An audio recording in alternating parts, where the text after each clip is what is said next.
A common criticism of WWE over the last, checks watch, 40 years has been their struggles to create stars of their own, often relying on others to birth, raise, and nurture wrestling stars themselves before WWE would swoop in and lure them away with big bags with dollar signs on them as the young wrestlers left their bobo in the snow. Doesn't matter if it was Hulk Hogan coming up in the AWA or AJ Styles making his name in TNA, WWE found it easier to buy star power than create it, but that doesn't mean they couldn't do it. Whether through one of their numerous developmental promotions or molded in their obscenely expensive Performance Center 5000, WWE has had a lot of wins under their belt, and today we will celebrate them. This is a list of the very best wrestlers homegrown by WWE. Good on them for having an eye for raw talent. I'm Tempest hailing from partsFUNknown, and these are the 10 greatest homegrown WWE stars ever. Before we get on with this list, make sure of course that you like this video, subscribe, and enable notifications to always on so you never miss a fun list just like it, and check out Luke Owen's new list here on the channel. You'll like it. I like Luke, and you should too. Number 10, Trish Stratus. While not technically trained by WWE personnel, Trish Stratus was signed by WWE in 1999, having never wrestled before, and given that less than 5 years later she was considered the diva of the decade of the 10-year anniversary of Raw, I would say that signing turned out alright. Trish was one of the few times WWE's hiring of models worked out in their favor, as Trish was a lifelong wrestling fan and incredibly dedicated to be great. Having received training from Ron Hutchison in Toronto, the same man responsible for the training of Edge, Christian, and Beth Phoenix, Trish became one of the best women's stars in North American wrestling history and may be close to challenging Terry Funk for most retirements in wrestling. However, just like Terry Funk, I will never get tired of seeing Trish wrestle. I shudder to think what the WWE Women's Division would have looked like without Trish in it during the Ruthless Aggression era. I mean, I guess I could just look at 2007 and yeah, I was better off not looking. Number 9, Batista. Big Dave Batista is a very interesting case in regards to this list. If we're being totally honest, I'm not sure that old Drax wouldn't have gone the way of Mason Ryan, Ezekiel Jackson, and the like after breaking up with Reverend Devon had he not been paired up with Triple H, the man with all the pull in the world, but them's the breaks, and you know what? Tell me Batista didn't make the absolute most out of his career. After receiving some training and having a handful of matches at Wild Samoan Offa's school and promotion, the non-German WXW, Batista moved to OVW, which you may be shocked to learn will come up again in this list. From there, the Leviathan trained until his WWE debut, and he quickly moved up the ladder as the fan favorite of Evolution, making him a 6-time WWE World Champion, multiple-time WrestleMania main eventer, one of the actually funniest wrestlers I've ever seen in my life, look up his basketball promo when you get the chance, and maybe the second biggest star of the Ruthless Aggression era. Number 8, Bianca Belair. By the end of her career, Bianca Belair may be considered the best women's star in WWE history. Considering the first 3 matches on her WrestleMania resume, I don't think that is too bold to say. Bianca is truly one of the great achievements of the NXT system. Having been signed in 2016 following a successful tryout, the first time many people took notice of Bianca was in the Mae Young Classic, and frankly, the improvement from then to now is remarkable. It's not like she's a bad wrestler at the time, but the attention to detail that has come with her development has been tremendous. The best example of that is her braid. Go back and watch her in that tournament. She's using her braid in like every other spot, and as you can imagine, it means nothing. Fast forward just a few years, and one crack of the whip-shaped braid is the most memorable spot from the main event of WrestleMania. When it comes to Bianca, as the great Michael Jordan once said, the ceiling is the roof. Number 7, Charlotte Flair. While Bianca may end up WWE's most accomplished women's wrestler by the time her career is over, it is hard to argue that Charlotte Flair's 14 world championships and laundry list of stellar matches doesn't give her that spot for the time being. I'm not gonna lie and say that Charlotte's one-note character of "I am queen, give me belt" hasn't gotten as old as Luke Owen's half-finished coffees decorating our studio. I think her legacy would greatly benefit from some character development and motivation beyond padding her career stats like 2017 Westbrook trying to hit that triple-double, but it is inarguable that when you are talking about the wrestlers who were trained from scratch by NXT and the Performance Center, there may be no bigger star than Charlotte Flair. Her matches with the other horsewomen, Asuka and Rhea Ripley, have put her in a tier of her own, and WWE sure will let you know that, but on the biggest stage possible, there are few better in WWE trained anywhere than Charlotte.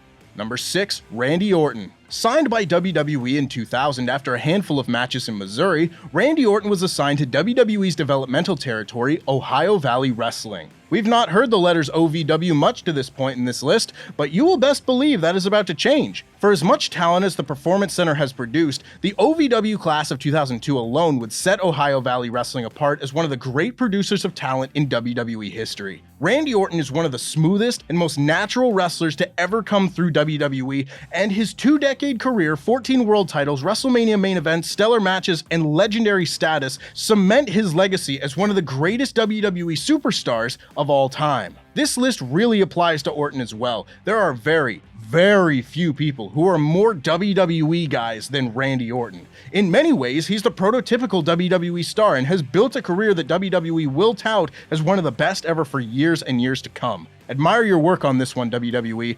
You earned it.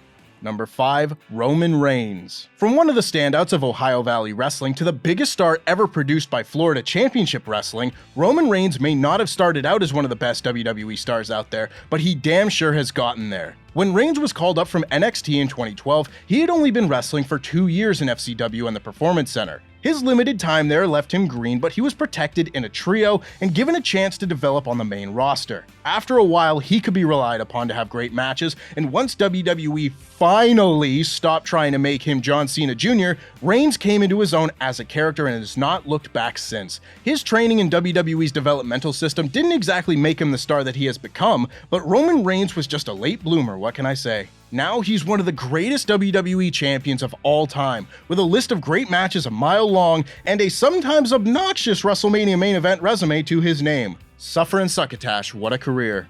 Number 4, Brock Lesnar. Here's OVW again. The class of 2002 produced an incredible amount of stars, with people with varying degrees of natural pro wrestling ability. On one end, you had the likes of Randy Orton and Shelton Benjamin, who was long listed, and at the other end, you had guys like Batista, who needed a little bit more work. Somewhere in the middle was Brock Lesnar. If this was a list of guys who have made the most money by doing the least amount of work, Brock Lesnar would be number 1 with a bullet, and you better believe I say that with the most respect possible in the universe to Brock Lesnar. He may be the smartest man in wrestling. The fact that Brock is even number 4 on this list speaks to the quality of these WWE projects, because Brock is simply one of the greatest of all time. Seeing him come up from OVW in 2002 and utilizing a more traditional strongman wrestling style, then evolving over time to his Suplex City style and cultivating the best part-time persona outside of The Undertaker at WrestleMania has been nothing short of incredible. He is one of the greatest success stories in WWE history, as is the case with everyone on this list,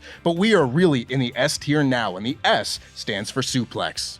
Number 3, Kurt Angle. The most natural pro wrestler of all time. Maybe the best pro wrestler of all time. When you consider that Kurt Angle originally turned down WWE because he would not be willing to ever lose a match, it makes it all the more remarkable that this is the man that was happy to make a fool of himself on WWE programming for years and years and years. But my God, was he the greatest fool there has ever been. There have been very few performers in history who have been a total package like Kurt Angle has. From the pure natural ability to wrestle, to his chops as an entertainer, Angle is one of the best to ever do it. And this man came in before there was even an OVW to learn from, being trained by Dr. Tom Pritchard and Dory Funk Jr. Not too shabby as far as trainers go. Angle may indeed be the greatest wrestler on this list, but if this is a list of the greatest WWE stars, well then only 2 sit above him. Number 2, John Cena. The final member of the OVW class of 2002, John Felix Anthony Cena Jr., is synonymous with WWE, serving as the company's golden goose for a decade, perhaps too long in some people's eyes,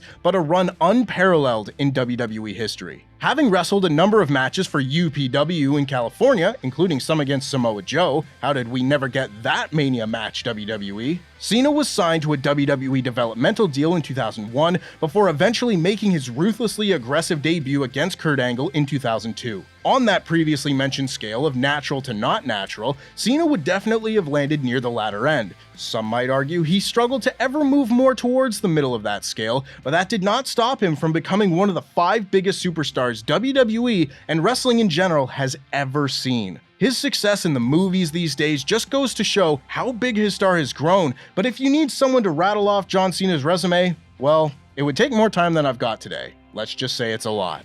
And number 1, The Rock. I wonder what the wrestling world would have looked like if The Rock hadn't suffered an injury while at the University of Miami that derailed his football career. But would we ever have gotten a Rock? Today, the biggest movie star of the last decade. Who's really to say? All we know is that if The Rock didn't go to his dad and ask to be trained to wrestle, resulting in tryout matches in front of Pat Patterson of the WWF, well, the Attitude Era would have been a lot less interesting. After wrestling a few matches for Jerry Lawler's USWA as Flex Cavana, don't know why they didn't go with that gem instead of Rocky Maivia, Dwayne "The John" Roxon was signed to a WWE contract, and just months later, he was walking out at Survivor Series with those tassels to make his debut. WWE has, in many ways, been waiting for the next Dwayne Johnson to walk through their doors ever since. And as they have come to learn the hard way, there is only one Rock in pro wrestling. Keep trying though, the PC's gotta be good for something eventually.